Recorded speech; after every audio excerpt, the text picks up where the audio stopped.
Kanchipuram వకుడా silks నాణ్యత మా ప్రాధాన్యత. మదీనాగూడ, మియాపూర్, హైదరాబాద్ లో త్వరలో శుభారంభం.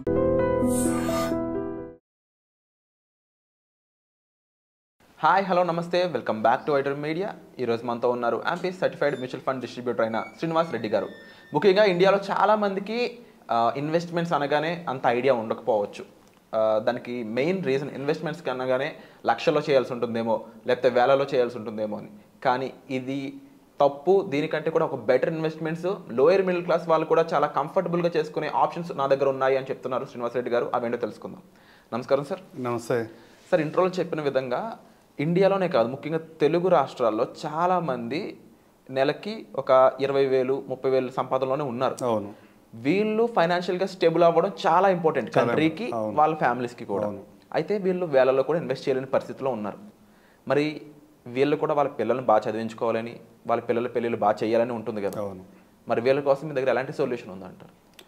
విరాట్, యాక్చువల్గా మీరు ఏదైతే క్వశ్చన్ అడుగుతున్నారో చాలామందికి ఉన్న డౌట్ కూడా ఇదే. యాక్చువల్గా ఇన్వెస్ట్మెంట్ చేద్దాం అనుకుంటున్నాం, నేను మ్యూచువల్ ఫండ్లో ఇన్వెస్ట్ చేద్దాం అనుకుంటున్నాను, ఎలా ఇన్వెస్ట్ చేయాలి, ఎంత అమౌంట్ ఇన్వెస్ట్ చేయాలి, ఎక్కడ ఇన్వెస్ట్ చేయాలి అనేది చాలామందికి తెలియదు. అవును. ఎంత యూట్యూబ్ వచ్చిన తర్వాత అయినా కానీ, ఎంత సోషల్ మీడియాలో అవేర్నెస్ క్రియేట్ అయిన తర్వాత కూడా చాలామందికి తెలియదు.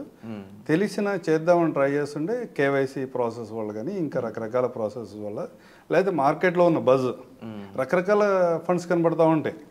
ఈరోజు ఒక ఫండ్ కనపడతా ఉంటే రేపు ఇంకో ఫండ్ కనపడతా ఉంటాయి. వీటి వల్ల కూడా అలా ఎక్కడ ఇన్వెస్ట్ చేయాలి అనే ఒక కన్ఫ్యూజన్లో ఈ గోలంతా ఎందుకులే, మనం రెగ్యులర్ ఎఫ్డీలో వేసుకుందాం లేదా రికరింగ్ డిపాజిట్ చేద్దాం అనుకుంటాం.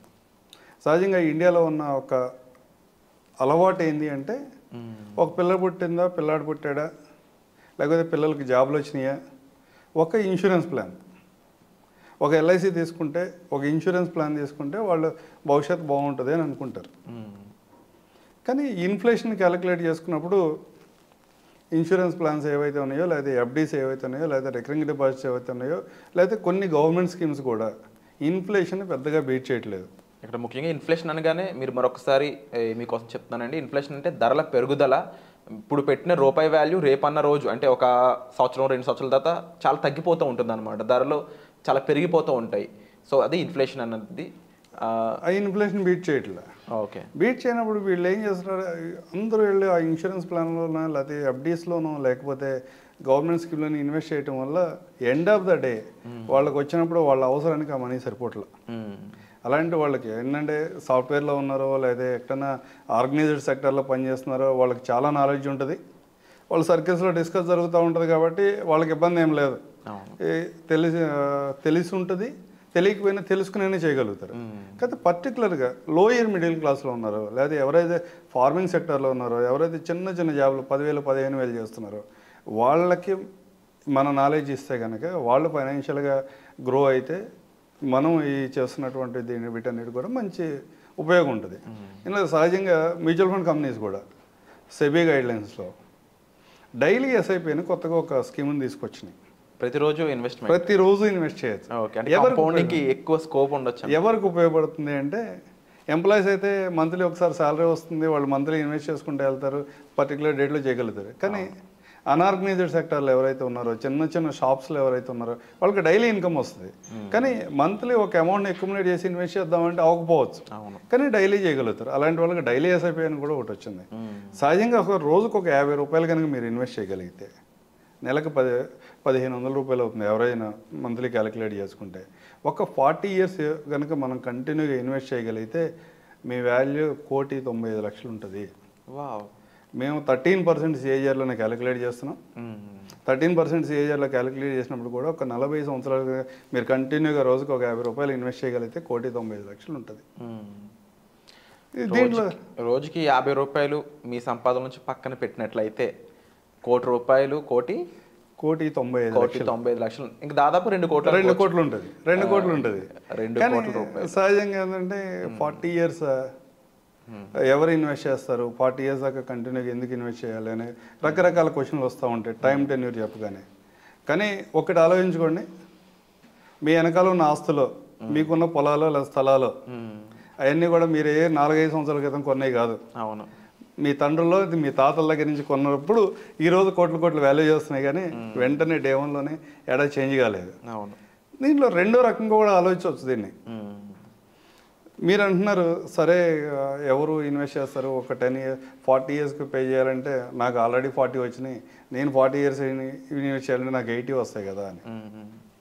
మీకు 40 years వచ్చినాయంటే ఆల్రెడీ ఒక 15-20 years పిల్లలు ఉంటారు, మీకు 10 to 15 years పిల్లలు అయితే ఉంటారు కదా, వాళ్ళ పేరు ఇన్వెస్ట్ చేశారు అనుకోండి.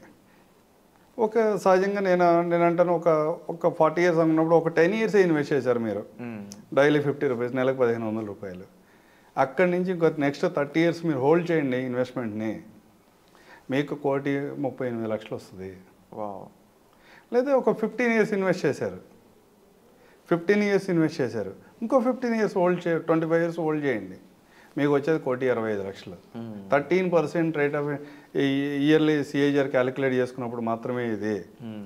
అదే 20 years మీరు ఇన్వెస్ట్ చేశారు, ఇంకొక 20 years హోల్డ్ చేయండి, 1.79 CR వస్తుంది, 1,79,00,000 వస్తుంది. లేదా ఒక 25 years మీరు ఇన్వెస్ట్ చేయగలిగారు, ఇంకో 15 years ఇన్వెస్ట్. రోజుకి 50 రూపాయలు చెప్పేది, రోజుకి 50 రూపాయలే, ఇందులో ఎక్స్ట్రా ఏం లేదు, రోజుకి 50 రూపాయలే. అంటే ఎందుకు అడుగుతున్నానంటే ఈ రోజు 50 రూపాయలు ఇన్వెస్ట్ చేద్దాం అనుకున్నవాడు రేపు రోజు జీతం పెరిగితే లేదంటే వాళ్ళ కొడుకు సెటిల్ అయినా 50 రూపాయలు అనేది చాలా తగ్గుతుంది, చాలా తక్కువ అమౌంట్ కదా. అదే 25 years ఇన్వెస్ట్ చేశారు, ఇంకో 15 సంవత్సరాలు హోల్డ్ చేశారు, మీకు 1,87,00,000 వస్తుంది. 1,87,00,000 రూపాయలు వస్తుంది, 1,87,00,000 రూపాయలు వస్తుంది. ఇట్లా చిన్న చిన్న అమౌంట్స్ని యాడ్ చేసుకుంటూ వెళ్తే ఇప్పుడు దీంట్లో ఉన్న అడ్వాంటేజ్ ఏంటి, మీరు ఏ పాయింట్ ఆఫ్ టైంలో అయినా మీరు ఆపొచ్చు. మీరు చివరిదాకా 40 ఏళ్ళు 40 years కంటిన్యూ చేయలేకపోయారు, మధ్యలో లైఫ్ సైకిల్లో రకరకాల అవసరాలు వచ్చినాయి. దీంట్లో సేవ్ చేసిన అమౌంట్ అయితే అక్కడ కనబడుతూ ఉంటుంది కదా. అవును, మ్యూచువల్ ఫండ్లో మీకు ఒక ఆప్షన్ ఉంది కదా, ఎనీ టైం మీరు ఎగ్జిట్ అవ్వచ్చు కదా, లిక్విడిటీ ఛాన్స్ ఉంది కదా.